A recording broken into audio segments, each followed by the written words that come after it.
የለውጥ አመቻች ግብረሰናይ ድርጅት በደቡብ ወሎ ዞን በሚገኙ ወረኢሉ ለገሂዳና ጃማ ወረዳዎች አርሶ አደሩን መልሶ የማቋቋም አስቸኳይ ድጋፍና ግንባታ ተግባራትን እያከናወነ ይገኛል።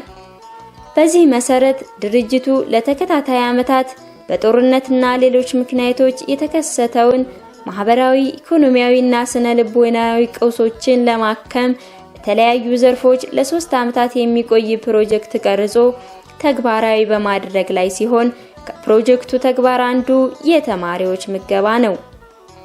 ፕሮጀክቱ በለገሂዳ ወረዳ በአጼ ባዩሽና በትግል ፍሬ የመጀመሪያ ደረጃ ትምህርት ቤቶች ለተከታታይ 3 ወራት የቆየ የተማሪዎች ምገባ አካሂዷል።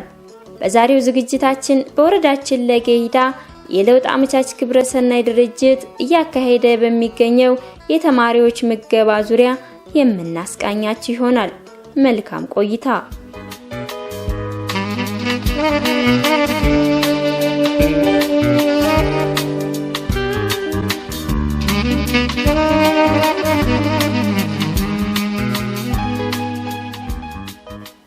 የምገባ ዋና ዓላማ የትምህርትን ተግባር ለማሳለጥና የተሻለ ዜጋ ለመፍጠር እንደሆነ የለውጥ አመቻች ግብረሰናይ ድርጅት ወረኢሉ ጃማና ለገሂዳ ፕሮጀክት ባለሙያዎች ገልጸውልናል።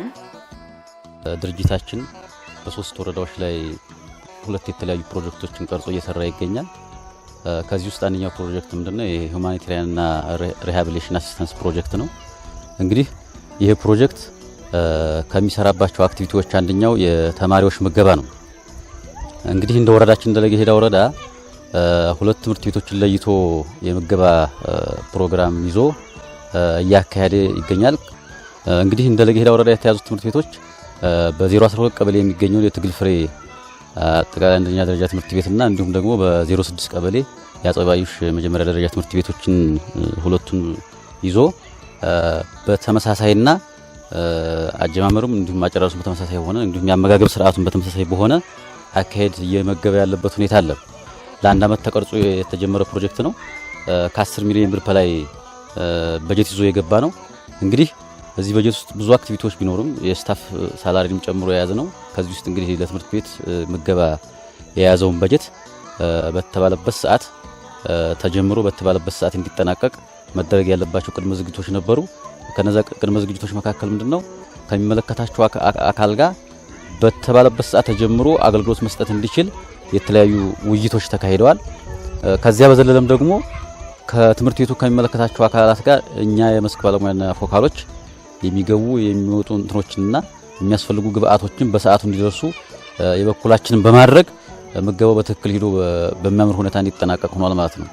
ከፕሮጀክቱ ምን ይጠበቃል፣ ከማህበረሰቡ ምን ይጠበቃል የሚል ውይይት ካረግን በኋላ ፕሮጀክቱ እንግዲህ የተለያዩ ለምግብ መስሪያ የሚያገለግሉ ቁሳቁሶችን አቀረበ።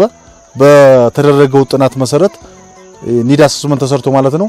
ከዚህ አስፈላጊ የሚባሉ ደግሞ የምግብ ነገሮችን ወደዚህ አቅርቦ አሁን ምገባው ከ3 ወር በላይ እየተካሄደ ነው ማለት ይቻላል። 3 ወር አልፏል። ምንድነው ያቀረበ? ዳቦ ዱቄት፣ ሩዝ፣ የሾርባ እንትኖችን፣ እንቁላል፣ ስኳር፣ ሌላም ጥቃቅን ነገሮች አሉ። ለዚህ ለምግቡ አስፈላጊ የሚሆኑ ነገሮችን የሚቀርበው ምግብ የተመጣጠነና ጥራቱን የጠበቀ እንደሆነ ተገልጿል። ምናልባት ያመጋገቡ ሁኔታ ያው በፕሮግራም ዳቦ በሻይ፣ ዳቦ በሩዝ፣ ዳቦ በእንቁላል መሆኑ በአግባብ የተጠቀሙ መሆኑ በጣም ደስ የሚል ነገር ነው። ዳቦ በሻይ፣ ሩዝ በሻይ፣ ዳቦ በሩዝ፣ ዳቦ በእንቁላል፣ ሾርባ ማግኘት ያለባቸው ኒውትሪየንት እንዲያገኙ የፕሮቲን ካርቦሃይድሬት ምግቦችን እንዲያገኙ እየተደረገበት ያለ ነው። የዳቦ ዝግጅቱም በጥራት እስካሁን ድረስ ምንም አይነት የዝግጅት የጥራት ጉድለት አልገጠመንም። ያ ማለት በተማሪዎች ዘንድ ተስማሚ ነው የሚል ነው። በፕሮግራም ነው የሚመራው። እንቁላል በዳቦ እንደ ጥቅል በ3 ወር 12 ቀን እንዳላቸው፣ 28 ቀን ዳቦ ሩዝ ሻይ እንዳላቸው፣ እንዲሁም ደግሞ ዳቦ ሻይ 20 ቀን 60 ቀን አሁን እንደ ጥቅል የሾርባ የመጨረሻ ወደ መጨረሻ አካባቢ ስለመጣ ይሄንን ለዛሬ ያደረግንበት ሂደት አለ። ለ1 ኪሎ ለ10 ተማሪ በሚል ሂሳብ ነው እየተሰራ ያለው። ሁሉ ጊዜ በልኬት ነው። ከልኬት ወደ ኋላ ያለው በፕሮግራምና በፕሮግራም መሰረት እየተሰራ ያለበት ሂደት ያለበት ሁኔታ ነው ያለው። ከግብአት አንፃር ስናይ ምንም የግብአት ችግር አልገጠመንም። እሁድን የሥራ ሰዓት አድርገን እሁድን የምናስገባበት ሂደት ነው ያለው። የተጠየቁትን ቶሎ የማስገባት እንትን አለ። ሩዝ፣ ሻይ፣ ዳቦ፣ እንቁላል፣ ሾርባ። አስኪን እንግዲህ እንደ ትምህርት ቤት ቋሚ የሆነ ፕሮግራም አውጥተናል። 60 የሥራ ቀናት ነው።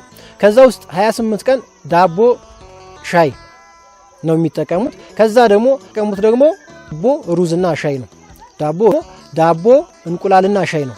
ይሄንን ፕሮግራም ቋሚ በማድረግ ትምህርት ቤት ላይ በአግባቡ ፕሮግራሙን ተክለን በዛ አግባብ ሰራተኞቻችን በአግባቡ እንዳስጠቅሟቸው ጥንቃቄ በተሞላበት እያንዳንዷን ነገር በልኬት ሚዛን ይዞ አስቀምጠን ማየት ይቻላል። በሚዛን እየመዘን ለኔ ተደራቢ ስራ ጫና ነው የፈጠረብኝ። ይገርማቸዋል። የስራ ቀን እያለ እንደገና እሁድ ቅዳሜም ጭምር እዚህ ሆነ። ይገርማቸዋል። እኛም በምንሰራበት ሰራተኛው በምንሰራበት ጊዜ ልጆቻችንን ተንከባክበን እንደ ቤታችን እንደ ልጆቻችን አድርገን ድርጅቱ ያቀረበልንን ምግብ በስርዓት አድርገን መግበናል። ዛሬ ምሳሌ ዳቦና እንቁላል ሻይ አድርገን ከሆነ ነገ ደግሞ ሾርባ ዳቦ ነው የምናደርግላቸው። ተነጎዲያ ደግሞ የሩዝ ቅንጨ በየ3 ቀኑ እንደዛ ነው እያቃየር የምናበላቸው። እንደ እናትነታችን ሁሉን አጠናቀን እንትን እንላለን። ግራም አቅርበናል በግላችን በዛ በኪሎግራም እየለካን ያለችውን ነገር ሁሉንም ነገር በኪሎግራም ነው የምንጠቀመው።